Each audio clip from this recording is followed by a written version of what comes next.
We have a ton of Xbox news to talk about, from a huge deal that was announced yesterday to a leak of Diablo 4's release date, plus more, so let's jump into it.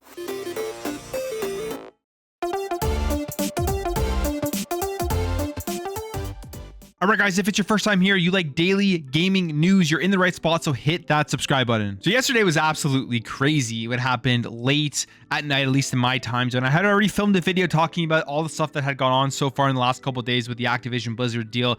So I missed this, but I did film a short just kind of going over these tweets. But it was that Phil Spencer came out and confirmed that Xbox has made a 10-year deal to put Call of Duty onto the Nintendo platform. Now, this is extremely significant because there hasn't been a Call of Duty on Nintendo since Call of Duty Ghosts on the Nintendo Wii U. And it is pretty much here Xbox and Phil Spencer saying, hey, look at PlayStation. They don't want to make a deal with us, and we're not against putting Call of Duty on other platforms. We really want to have this game everywhere. And let's take a look at the tweet that he put out. So it's pretty significant because if you know anything about this deal, what has been going on, what has been focused on, it has been Call of Duty. And it's because PlayStation is out here telling regulators that, hey, if Call of Duty comes off of PlayStation, we aren't going to be able to compete. It's the game that makes us the most amount of money. And they're going to try to foreclose us. Xbox is going to try to foreclose us with this deal if it goes through, which obviously has been something that Xbox has come out multiple times and said, this is absolutely not the case. We are keeping Call of Duty on PlayStation. We have even gone so far as to offer them a 10-year deal, which they haven't come to the bargaining table for. They haven't commented on. And then we get this here from Phil Spencer saying, Microsoft has entered into a 10-year commitment to bring Call of Duty to Nintendo following the merger of Microsoft and Activision Blizzard King. Microsoft is committed to helping bring more games to more people, however they choose to play. Then he also says, I'm also pleased to confirm that Microsoft has committed to continue to offer Call of Duty on Steam simultaneously to Xbox after we have closed the merger with Activision Blizzard King. So two massive things here. First of all, getting Call of Duty back on Nintendo has people asking a ton of questions. How in the world are they going to bring Call of Duty on the current Nintendo Switch? Is that even a thing that can happen? And my opinion is they're probably looking at bringing Call of Duty onto the Nintendo Switch 2 whenever that gets announced, but I definitely think they can bring over Call of Duty on the current Nintendo Switch in some way. I mean, you look at some of the games that are on there with like Doom and like Apex Legends, there's definitely a way that these developers can get this game running on the Nintendo Switch. And if it's just so difficult that they can't do it, they would probably just bring over a version of Call of Duty Mobile. That's one way I think they would go about it, just to say, hey, here is Call of Duty for the Nintendo Switch players. Now, it wouldn't be like a one-to-one. I don't think it would probably just be based off of the Call of Duty Mobile engine, just to make sure that the game can actually run, especially when you're playing in handheld mode. So I don't think that's like anything to worry about. And all of people are looking at this and saying, oh, they're bullshitting because you can't even put it on the Nintendo Switch. I would just completely disagree with that. Now, Gabe Newell commented on this. As we know, they said they're committed to Steam. That means that they're just going to continue to do what they've been doing by putting Call of Duty on Steam. And Gabe Newell comments on this, and this is from a Kotaku article, and it's really interesting what he says here. I think out of everything, this may be probably one of the things that is really going to help Xbox and Microsoft the most, just pretty much showing their intentions, that they are good intentions and that they aren't doing anything behind their back to make them believe they're going to change everything with Call of Duty if the deal does go through. And here's what Gabe Newell says. We're happy that Microsoft wants to continue using Steam to reach customers with Call of Duty when their Activision acquisition closes. Microsoft has been on Steam for a long time, and we take it as a signal that they are happy with gamers' reception to that and the work that we are doing. Our job is to keep building valuable features for not only Microsoft, but all Steam customers and partners. Microsoft offered and even sent us a draft agreement for a long-term Call of Duty commitment, but it wasn't necessary for us because A, we're not believers in requiring any partners to have an agreement that locks them into shipping games on Steam into the distant future. That first point there is just the absolute complete opposite of Jim Ryan and PlayStation, who literally seemingly won a lifetime deal for Call of Duty, which just doesn't make any sense. Goes on to say here, B, Phil and the games team at Microsoft have always followed through on what they told us they would do, so we trust their intentions. I mean, Phil is a man of his word. He's doing what he has said he was going to do all along with the games and the acquisitions for the Xbox Game Studios, from Bethesda, from Minecraft, and now over here to the things that they have been talking about with Call of Duty. And then he says, C, we think Microsoft has all the motivation they need to be on the platforms and devices where Call of Duty customers want to be. And I think there he's insinuating that, hey, listen, it's going to be terrible for business if they take Call of Duty off of Steam. We know how much money Call of Duty is making off of Steam. We know how much many players are playing Call of Duty via Steam. So if Microsoft wants to take it off Steam, we're not worried. They're not going to do it because they'd be losing out on a ton of money. And then finally, we have this here from Brad Smith, who is the president and vice chair at Microsoft. And he tweets this out, quote tweeting Phil Spencer saying, "Our acquisition will bring Call of Duty to more gamers and more platforms than ever before. That's good for competition, good for consumers. Thank you, Nintendo. Any day Sony wants to sit down and talk, we'll be happy to hammer out a 10-year deal for PlayStation as well." So, I mean, they're throwing it in PlayStation's face. They're signaling to regulators. I mean, this is all this is. It's just a public signal to regulators that they truly have the intention to keep Call of Duty multi-platform when or if this deal goes through. And there is nothing that they are hiding.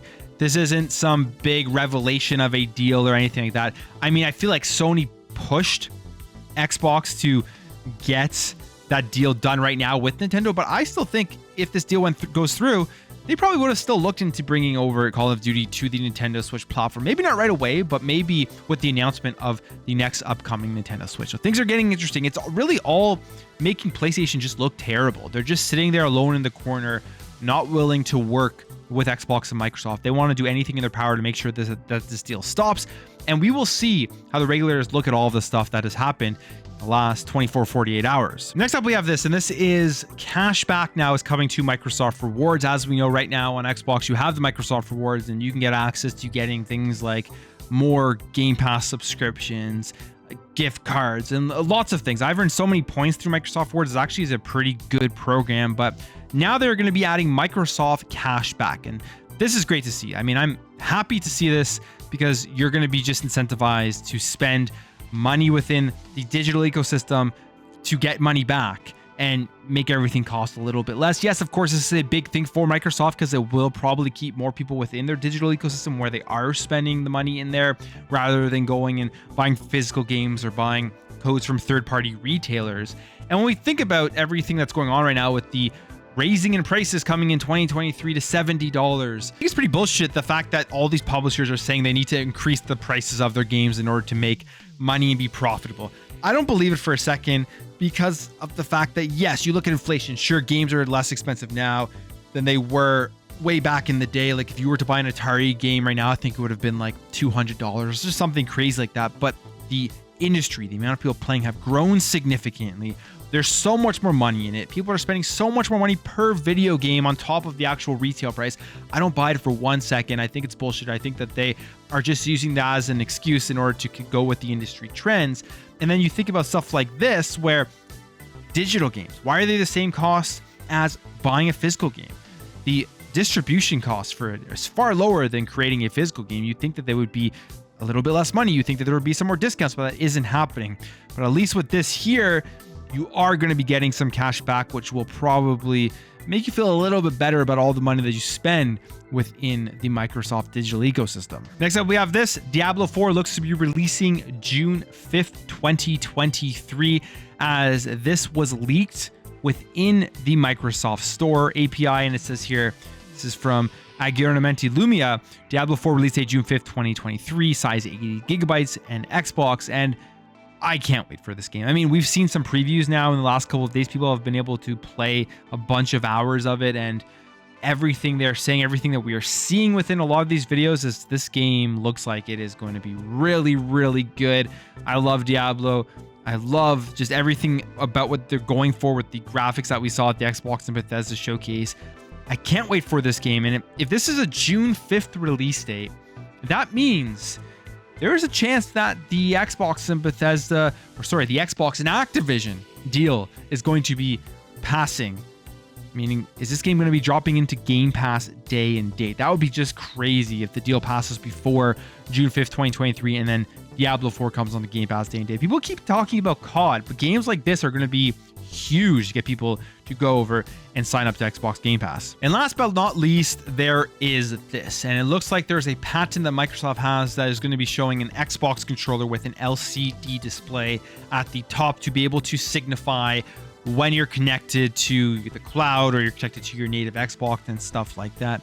This is the patent that has come out. You can see here it is an Xbox controller, and then it has that screen up there. You can see the writing on the screen, paired with local gaming system, paired with remote cloud-based gaming system. So it's interesting. I don't really know if it's needed. I mean, if they're only going to be using it to tell people where they're paired, I don't know. There's definitely other ways that could be done. If the LCD screen is going to be utilized in a way that provides information within games, that could be kind of cool. Maybe like a quick hit button for inventory or something like that. That could be a cool addition to it. The PS4 controller, the PS5 controller have that swipe pad thing, the touchpad at the top, which I can't really ever remember using that thing on PS4 and not yet on PS5. It's a pretty useless button and useless feature on there with the touchpad stuff. So an LCD screen, though, if it is fully interactable, could be cool.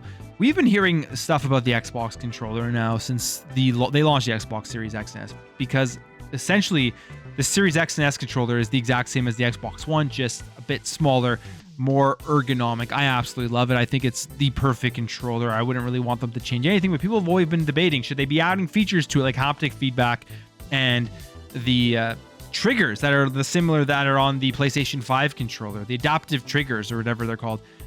I hate the adaptive triggers on the PS5 controller, so I would never want that. I would be okay with adaptive feedback if it was very immersive, depending on the game that you're playing. I think it is pretty cool. But an LCD screen, it would really have to be the use. If it's just telling gamers where they're paired, it seems sort of useless to me, but we'll wait and see. This is probably just a pattern that they've put out.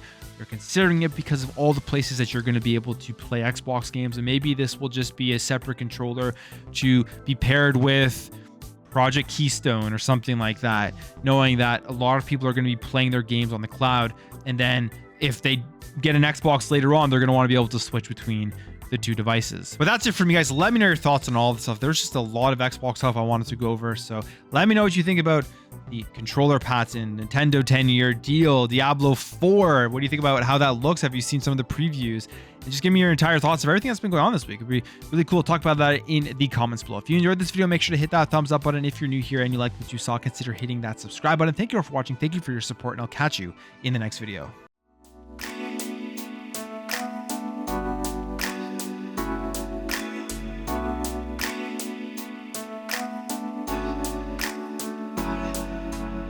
We'll be right back.